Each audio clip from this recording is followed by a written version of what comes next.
Now, before we proceed further and talk about other basic concepts related to MongoDB, in this lecture, let's first try to understand what do we mean by a cursor. So if you remember, in one of the previous lectures, I mentioned that the find method which we use to query documents from a collection, it returns us a cursor. It does not return us all the documents from the collection at once. So when we use find method on a collection, it does not return us a list of documents from a collection. It returns us a pointer to a set of documents in the collection, which is called as cursor. And by default in Mongo shell, when we use find method to query documents from a collection, it returns us a set of 20 documents. To fetch the next set of documents, we need to execute it command to fetch next set of documents. Let's see this in action. So let's go to Mongo shell, and here let me clear the shell first. And before I do anything, let's first see what collections do we have in our book my state database. So you will see we have two collections. We have hotels collection and we have users collection. Currently in this users collection, we do not have any documents. So if I say db.users.find, it should return us an empty cursor. Now what I'm going to do is inside this users collection, I'm going to insert some documents. And in order to save some time, I have already created a list. In that list, you will see that for each document, I have this underscore ID field, which I'm setting explicitly, and it starts from 1. I have the first name and last name of the user. And this underscore ID value, it is incrementing by 1. So for the first document, the ID value is 1. For the second document, the ID value is 2. And in the same way, we have total 46 documents. So the last document has this ID 46. Now, what I'm going to do is I'm going to copy this array where we have all the user documents, and I'm going to write a query. So here I'll say db.users. So I want to insert some documents in the users collection. On that, I'm going to call insert many method. Since I want to insert multiple documents in the collection, I'm using insert many, and inside that I'm going to paste that list. And now let me copy this command. Let's go to Mongo shell and let me clear the shell first and let me paste that command. Okay, so total 46 documents we are inserting in this users collection. Let me go ahead and let me run this command.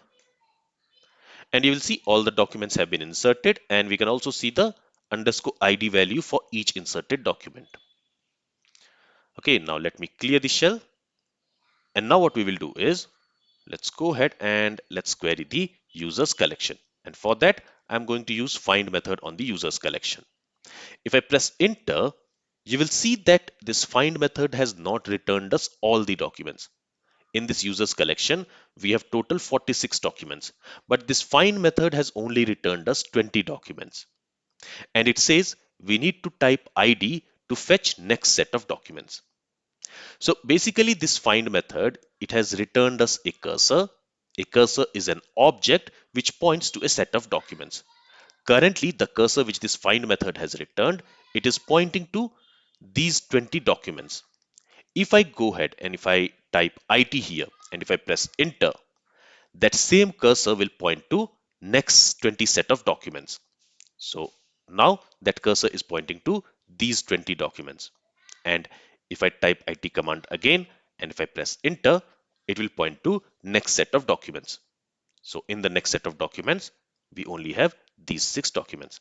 And again, if I say IT and if I press enter, since we do not have any more documents to fetch, it is returning us no cursor because the cursor object has finished reading all the documents.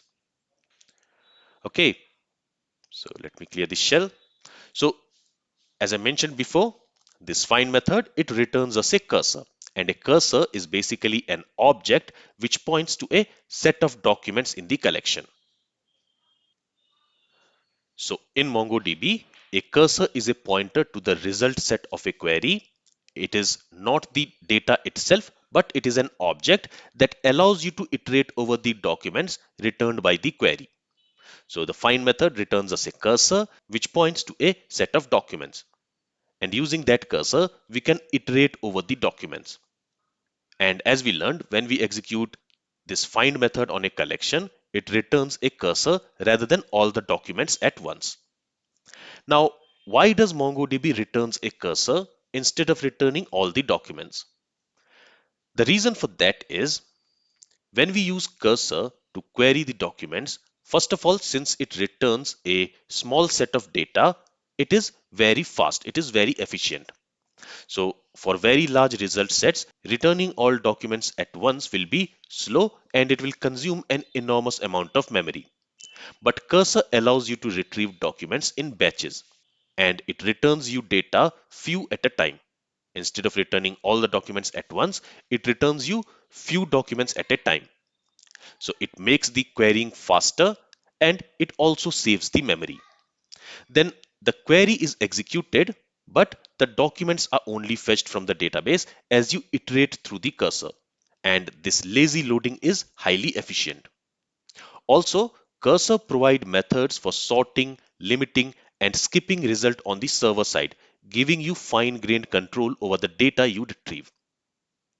But out of these advantages, the main advantage is when we use cursor for querying the data, it returns us a small set of data, which makes querying data faster and it also saves enormous amount of memory. Now we also have some cursor methods.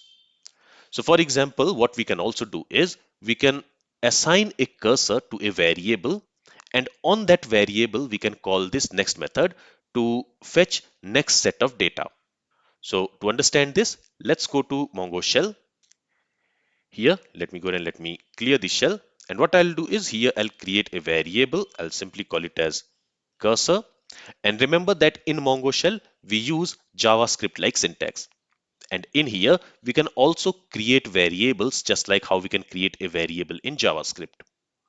Okay, so here I'm creating a variable called cursor. And to this, I want to assign the cursor, which the find method is going to return us. So here I'll say db.users.find. So as I mentioned, this find method is going to return us a cursor. And that cursor will be assigned to this cursor variable. If I press enter, the cursor object has been created now and it is assigned with a cursor. On that cursor, I can call next method to fetch next set of data. If I press enter, it is returning me the next set of data. Basically, it is returning me the next document. If I call the next again, it will return me the second document. If I call next again, it will return me the third document and so on. Then we also have a method to check if in the cursor we have any more documents. For that, on the cursor, we can use a method hasNext. So if in the cursor we have a next document, in that case it will return true. But in case if we do not have any more document in the cursor, it will return false. Okay, so we talked about this next method of the cursor and hasNext method. Then we also have this forEach method. What this forEach method does is it applies a JavaScript function to each document in the cursor.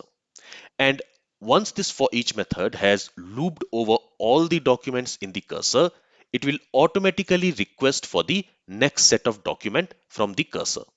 So for that, we don't need to call the next method or we don't need to execute the IT command. This forEach method, it is automatically going to request for next set of data once it has looped over all the documents in the current set. Same is true for toArray method also. So this toArray method, it loads all the remaining documents in the cursor into memory and returns them as JavaScript array. So let's use this for each method to understand it. So here let me go and let me clear the shell.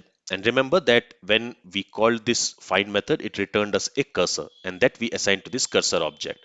But if I call this find method again, it is going to return us a new cursor.